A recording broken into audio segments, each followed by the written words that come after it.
তো 14তম অধ্যায় পুলিশের নিকটে সংবাদ প্রদান এবং পুলিশের তদন্তের অধিকার 154 এবং 176 ধারা। এখানে বলা আছে যে আমলযোগ্য এবং আমল অযোগ্য মামলার যে তদন্তটা হয় সেটা হচ্ছে 154 থেকে 176 ধারা। তো সেখানে বলা আছে 154 ধারায় বলা আছে যে আমলযোগ্য মামলার ক্ষেত্রে সংবাদ, আর 155 ধারাতে বলা আছে আমল অযোগ্য মামলার সংবাদ।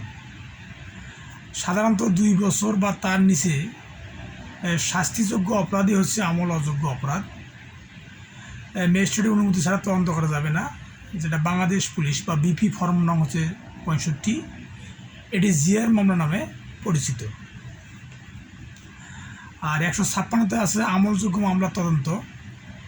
আমলযোগ্য মামলা তদন্ত 3টি আমরা উপাদান বলতে পারি বা 3টে কারণ। সেটা হচ্ছে যে কি কারণ থাকলে মামলা আমলযোগ্য মামলা তদন্ত হবে। সেটা হচ্ছে যে অনুমতি ব্যতীত, মানে পুলিশ অফিসার অনুমতি ব্যতীতই তদন্ত করতে পারবে এবং তদন্তকালীন চলাকালীন অবস্থায় কোনো পুলিশকে প্রশ্ন করা যাবে না। এবং যদি 190 ধারায় যদি ম্যাজিস্ট্রেট যদি তাদেরকে তদন্তভার দেয় তা সেক্ষেত্রে সেটা তারা তদন্ত করতে পারবে। এই 3টে হচ্ছে উপাদান আর কি। আর 157 ধারায় বলা আছে যে আমলযোগ্য অপরাধ সম্পর্কে সন্দেহের ক্ষেত্রে পদ্ধতি। যদি কোনো মামলা যদি সন্দেহ থাকে সেটা কোন পদ্ধতিতে এটা আমলযোগ্য, কোন পদ্ধতিতে তদন্ত করা হবে সেটা বলা আছে 157 ধারায়। অর্থাৎ আমলযোগ্য মামলার ক্ষেত্রে যদি সন্দেহ থাকে সেটা 157 ধারার মধ্যে পড়বে। আর 158 ধারাতে বলা আছে যে 157 ধারার রিপোর্টটা যেভাবে পেশ করতে হবে, অর্থাৎ 157 ধারার রিপোর্টটা কীভাবে পেশ করতে হবে সেটা বলা আছে 158 ধারাতে। 159 বলা আছে তদন্ত বা প্রাথমিক অনুসন্ধান করার ক্ষমতা। তো তদন্ত এবং প্রাথমিক অনুসন্ধান করার ক্ষমতা পুলিশের আছে, যেহেতু এটা পুলিশের চ্যাপ্টার 14তম অধ্যায়, এটা 154 থেকে 176 ধারা। তাহলে আমরা নিঃসন্দেহে বলতে পারি যে তদন্ত এবং প্রাথমিক অনুসন্ধান করার ক্ষমতা পুলিশের রয়েছে এবং এখানে অগাধ ক্ষমতা পুলিশকে দেওয়া হয়েছে। আর 160 ধারাতে বলা আছে যে পুলিশ কর্মকর্তা সাক্ষী তলবের ক্ষমতা, মানে পুলিশ কর্মকর্তা কী করতে পারবে, সাক্ষী তলব করতে পারবে। এবং 175 ধারায় কোনো সাক্ষীকে সে সমন দিতে পারবে। যদি আমাদের কাছে প্রশ্ন হয় যে পুলিশ কত ধারা অনুযায়ী কোনো সাক্ষীকে সমন দিতে পারবে, সেটা আমাদের হবে যে 175 ধারা। আর 161তে বলা আছে যে পুলিশ কর্তৃক সাক্ষীদের পরীক্ষায় যদি কোনো সাক্ষীর সন্দেহ হয় বা কোনো সমস্যা হয় তাহলে সেটা 161 ধারা অনুযায়ী সাক্ষীদের পরীক্ষা করতে পারবে। আর 162তে বলা আছে যে পুলিশের নিকটে প্রদত্ত বিবৃতি স্বাক্ষর করতে হবে না। যদি কোনো বিবৃতি প্রদান করে পুলিশের নিকটে কেউ, তাহলে সেই বিবৃতিতে স্বাক্ষর প্রদান করতে হবে না, এটা বলা আছে 162 ধারাতে। আর 163 ধারাতে বলা আছে কোনো প্রলোভন দেখানো যাবে না। আমরা জানি যে সাক্ষ্য আইন 1872-এর 24 ধারাতে প্রলোভন বিধি প্রদর্শন 24 ধারাতে উল্লেখ করা আছে। তো এখানে প্রলোভন সম্পর্কে বলা আছে ফৌজদারি কার্যবিধি 1898-এর 163 ধারাতে। আর 164 ধারাতে আমরা সবাই জানি যে দোষ স্বীকারোক্তিমূলক জবানবন্দি, যেমন যে জবানবন্দিটা দেয়। কিন্তু এখানে ফৌজদারি কার্যবিধি 1898-এর বিবৃতি ও দোষ স্বীকৃতি লিপিবদ্ধকরণের ক্ষমতা, অর্থাৎ 164 ধারাতে আছে যে বিবৃতি ও দোষ স্বীকারোক্তি লিপিবদ্ধকরণের ক্ষমতা। 164 ধারা দোষ স্বীকারোক্তি 364 ধারায় লিপিবদ্ধ করতে হবে ও সাক্ষ্য নিতে হবে এবং এই বিধান পালন না করলে 533 ধারা অনুযায়ী সংশোধিত হবে।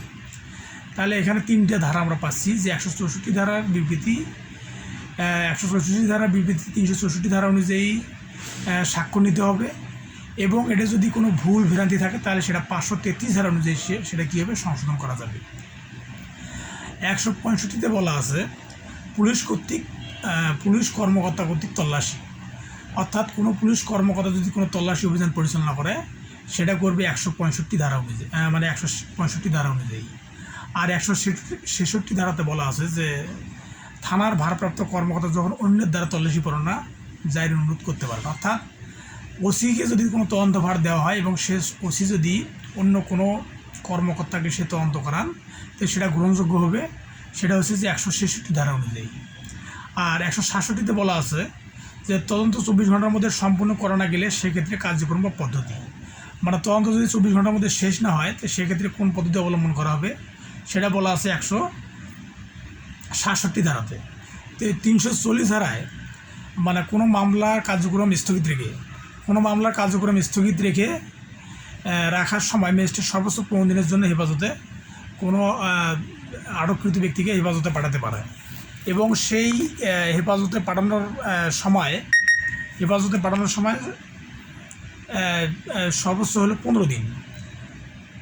সেটা সর্বোচ্চ হলো 15 দিন, মানে 166 340 ধারায় কার্যক্রম স্থগিত রাখতে পারবে, মানে কোনো মামলা কার্যক্রম স্থগিত রেখে ম্যাজিস্ট্রেট সর্বোচ্চ 15 দিনের জন্য হেফাজতে কোনো আটককৃত ব্যক্তিকে 15 দিনের জন্য হেফাজতে পাঠাতে পারবে।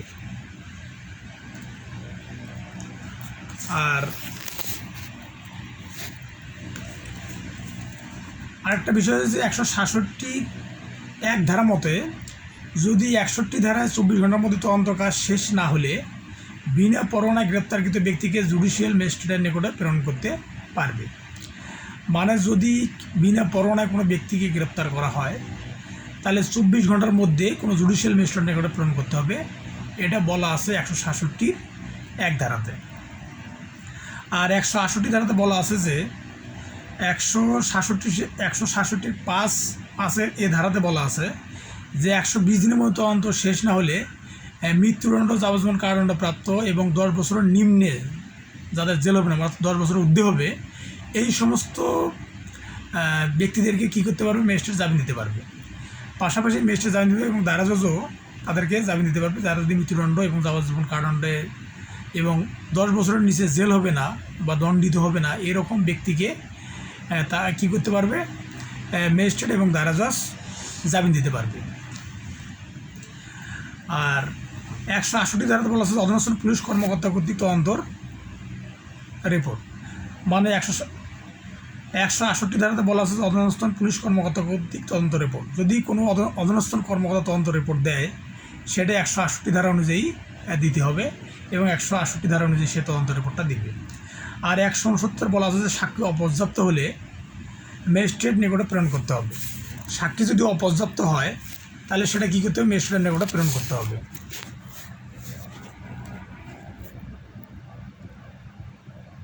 আর 170 ধারা বলা আছে সাক্ষী প্রমাণ পর্যাপ্ত হলে 170 ধারাতে বলা সাক্ষ্য প্রমাণ পর্যাপ্ত হলে ম্যাজিস্ট্রেটের নিকটে প্রেরণ করতে হবে। 169 ধারায় বলা আছে সাক্ষ্য অপর্যাপ্ত হলে অভিযুক্ত ব্যক্তির মুক্তি। যদি 169 ধারা যদি সাক্ষ্য যদি অপর্যাপ্ত মনে হয় তাহলে অভিযুক্ত ব্যক্তিকে মুক্তি দিতে পারবে। আর 170 ধারায় বলা আছে যে সাক্ষ্য প্রমাণ যদি পর্যাপ্ত হলে ম্যাজিস্ট্রেটের নিকটে প্রেরণ করতে হবে। যদি কোনো ব্যক্তিকে ধরার পর যদি মনে হয় যে সাক্ষ্য প্রমাণ দুর্বল তাহলে তাকে মুক্তি দিতে পারবে, সেটা হলো 169 ধারা অনুযায়ী। আর যদি কোনো ব্যক্তি যদি সাক্ষ্য প্রমাণ যদি পর্যাপ্ত হয় তাহলে কী করতে হবে? তিনি জুডিশিয়াল ম্যাজিস্ট্রেটের নিকটে তাকে প্রেরণ করতে হবে। আর 171 ধারায় বলা আছে যে ফরিয়াদি ও সাক্ষীদেরকে পুলিশ অফিসারের সাথে যেতে বলা যাবে না। কোনো ফরিয়াদি মানে অর্থাৎ কোনো ভিকটিম এবং সাক্ষীদের সঙ্গে কোনো পুলিশ কর্মকর্তাকে যেতে বলা যাবে না, এটা হলো এখানে বলা আছে। আর 172 ধারাতে বলা আছে তদন্তের বিবরণ সম্মিলিত ডায়েরি। আর 173 ধারাতে বলা আছে পুলিশ অফিসারের রিপোর্ট, মানে পুলিশ অফিসার তদন্ত করে যে রিপোর্টটা দেয় সেটা হচ্ছে বলা আছে যে 173 ধারা অনুযায়ী, মানে সেই রিপোর্টটা দেওয়া হলে 173 ধারা অনুযায়ী, অর্থাৎ তদন্ত রিপোর্ট, চার্জশিট বা ফাইনাল রিপোর্ট যাই বলি আমরা, সেটা রিপোর্টটা প্রদান করে 173 ধারা অনুযায়ী। আর 174 ধারা বলা আছে যে আত্মহত্যা ইত্যাদি সম্পর্কে পুলিশ অফিসার অনুসন্ধান করবে এবং রিপোর্ট দেবে। যদি কেউ যদি সুইসাইড করে বা আত্মহত্যা করে সেই সম্পর্কে পুলিশ অনুসন্ধান এবং তদন্ত করবে এবং রিপোর্ট দেবে 174 ধারা অনুযায়ী। আর 175 ধারা বলা আছে যে ব্যক্তিদেরকে সমন করার ক্ষমতা, মানে যদি কোনো ব্যক্তিকে অর্থাৎ সাক্ষী ছাড়া যদি কোনো ব্যক্তিকে মানে যদি পুলিশের প্রয়োজন হয় তাহলে 175 ধারা অনুযায়ী তাদেরকে সমন দিতে পারবে। আর 176 ধারায় বলা আছে যে মৃত্যুর কারণ সম্পর্কে ম্যাজিস্ট্রেট কর্তৃক অনুসন্ধান, মানে মৃত্যুর কারণ সম্পর্কে যদি এই 174 ধারা যদি পুলিশের আত্মহত্যার সম্পর্কে বা মৃত্যুর কারণ সম্পর্কে যদি তদন্ত যদি সন্দেহ মনে হয় তাহলে সেটা 176 ধারা অনুযায়ী ম্যাজিস্ট্রেট তদন্ত করতে পারবে এবং কবর থেকে লাশ উত্তোলন করতে পারবে ম্যাজিস্ট্রেট 176(2) ধারা অনুযায়ী। পাশাপাশি এই 176 ধারায় যে বিষয়টা আছে সেটাকে রিভিশন করা যাবে দায়রা জজে এবং আমরা যে বলি ময়নাতদন্ত বা পোস্টমর্টম রিপোর্ট, এই পোস্টমর্টম রিপোর্টটা হবে 509-এর এ ধারা অনুযায়ী, এটা করে দিবে হলো ডাক্তার। তাহলে 509-এর এ ধারা অনুযায়ী ডাক্তার ময়নাতদন্ত রিপোর্ট দিবে। আর 176-2 ধারা অনুযায়ী লাশ উত্তোলন করা যাবে, এই ম্যাজিস্ট্রেট লাশ উত্তোলন করতে পারবে। এবং 176 ধারা অনুযায়ী ম্যাজিস্ট্রেট মৃত্যুর কারণ অনুসন্ধান এবং তদন্ত রিপোর্ট দিতে পারবে। ধন্যবাদ সকলকে।